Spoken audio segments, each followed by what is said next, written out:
Thank you for joining us. Let's get into the next conversation. The Central Bank of Nigeria aggressive interventions in developing the digital payment infrastructure has continued to gain momentum, hereby fast-tracking financial inclusion in the country, provides jobs as well as funding opportunities for tech-savvy Nigerian youth, among others.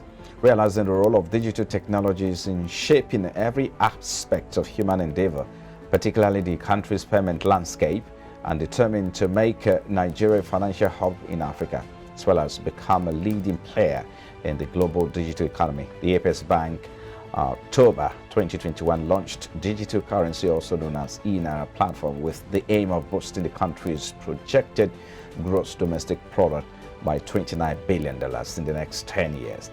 Among other things, the E-Naira seeks to address some of the challenges confronting monetary authority, including inflation, by reducing the amount of fiscal cash in circulation and drastically cutting down the cost of currency production. Blockchain architect and certified metaverse expert Dominic Rume Urire joins me via the Zoom platform from Delta Says to look at the impact of the E-Naira on the financial sector and the economy at large, particularly the assessment of this platform. Thank you for joining us, Dominic. We appreciate your time. Thank you very much for having me. Yeah. So let's start from the assessment of this platform. The CBN initially targeted $29 billion in terms of returns from that platform alone in the next 10 years. And the fact that it's going to also address a lot of challenges within the financial services sector. So do you think we're getting close to these intentions or the aim, objectives of the launch of the E-Naira platform at all? And how successful do you think the platform has been? Thank you very much for that question that was actually focused on the returns too that the CBN will be getting in a few years' time. Because when you look at it, it is actually something that is long-term, not what we are to just quickly draw conclusions on in the shortest space of time. And the adoption of the E-Naira in less than 2 years of its launch is a remarkable achievement for Nigeria's financial sector, because it represents a significant milestone in the country's journey, especially towards digital transformation. Let me share a personal story to actually illustrate the importance of this E-Naira. A few years ago, I was traveling to a remote area of Nigeria, and I actually found it challenging to access financial services due to lack of banks and ATMs in that particular area. It was a frustrating experience, and I realized that many Nigerians actually face similar challenges when it comes to accessing financial services. And when you look at it, the E-Naira has the potential to solve many of these problems by providing fast, secure, and convenient way to conduct financial transactions. With the E-Naira, we see Nigerians can actually easily access financial services, even in remote areas where traditional banking services are not acceptable.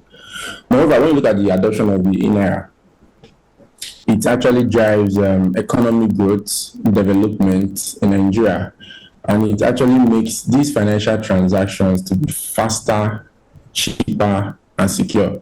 You see, it can actually reduce the cost of doing business. I think the professor that came on air before me was talking about the way the cash crunch and the cash policy that happened a few months back had effect, not just directly on his business so much, but even on his customers that were patronizing the business. You can see the customers that want to patronize the business at the point in time, they were subjected to high cost of taking physical cash to be able to transact or do these businesses at a premium rate. And you look at it, it discourages people from actually even wanting to access the services of the business. But when you look at the advantages, like I made mention of the fact that it promotes fast and secure transactions, we see that it will actually attract more investors into the country and actually promote economic growth. That will make us now be looking at that 29 billion that we're actually talking about in the next 10 years.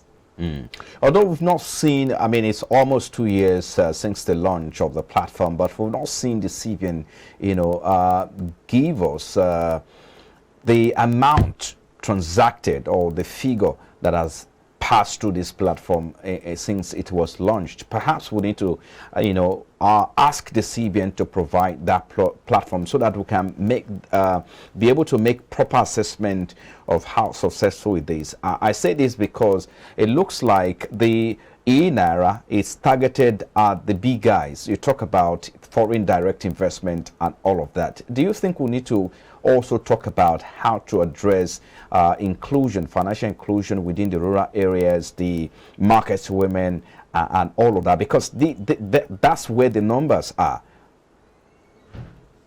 Yes, we need to actually address the inclusion of the market women and the retail economy, not just the big economy, the big banks and the big players, because data is one of the biggest problems in Nigeria. And you can even see that sometimes you go register your SIM and get cut off. You have done your NIN and then you have a problem with it, or maybe even your BVN, and you cannot even access your financial services in the bank after going to do it like 4 or 5 times.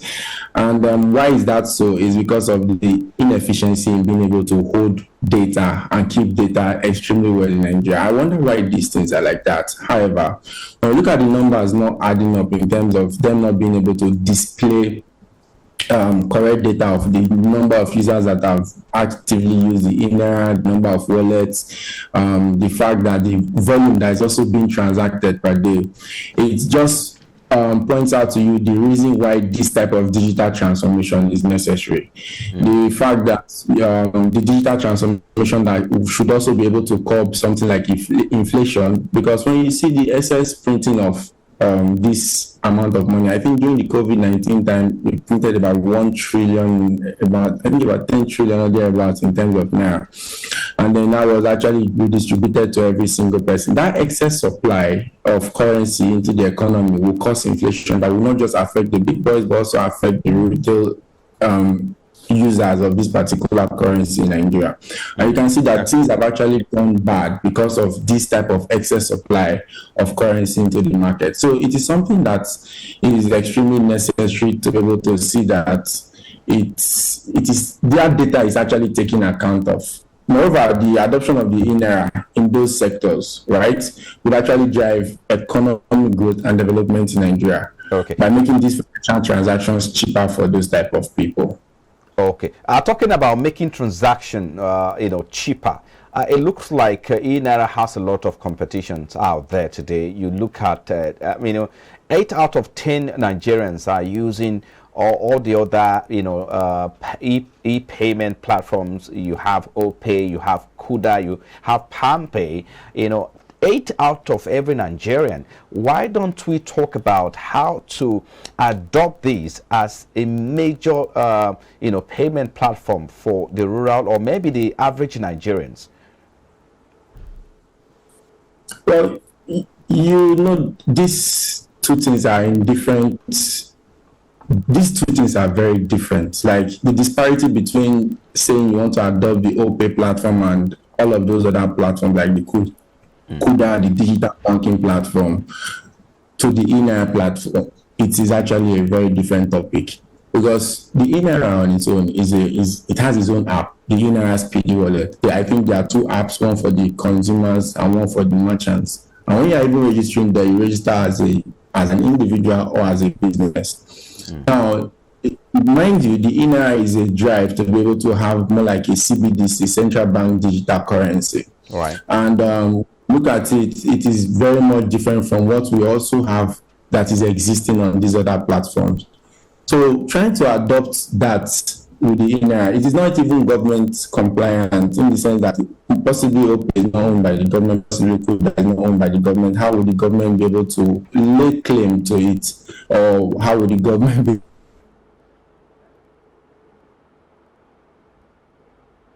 Okay. Well, I'm not sure. Perhaps like we lost connection with, Dominic there. Can you hear me? Okay, but let me quickly jump in. Can you hear me, Dominic? Okay. Okay.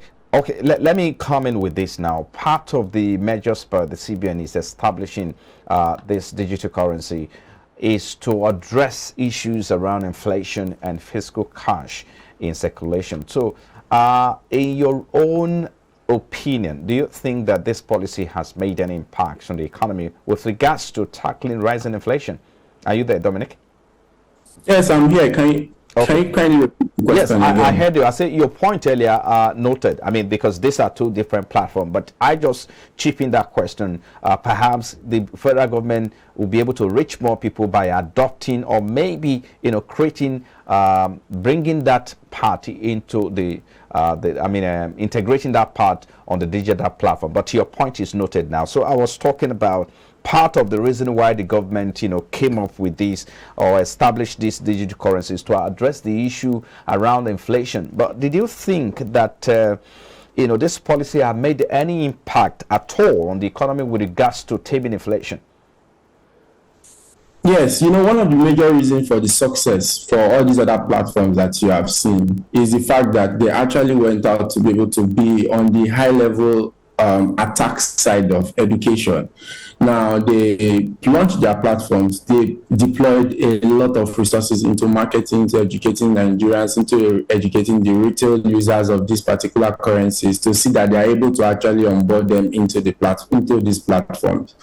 Now, that has not been the case too for E-Naira. Apart from maybe a few TV adverts you see, especially with the adoption of E-Naira, you really do not see people that have been employed by the government to go from schools to schools, go from church to church, just like they do with polio vaccination, just like they do with HIV campaigns, to be able to say that we're onboarding, we're teaching you guys how to be able to use the E-Naira. People are actually actively using the E-Naira. So education to actually ask education to actually see the adoption of it grow so that it can actually reduce or curb inflation has not been taken they've not taken that particular action to see that it actually works and drive the E-Naira to the fullest. Okay, let's talk about this particular issue of trading, Nigeria being one of the largest country participation country with participation in forex trading and crypto trading as well. So as an expert in that field, does the E-Naira have the capacity to compete with other leading cryptocurrencies around the world?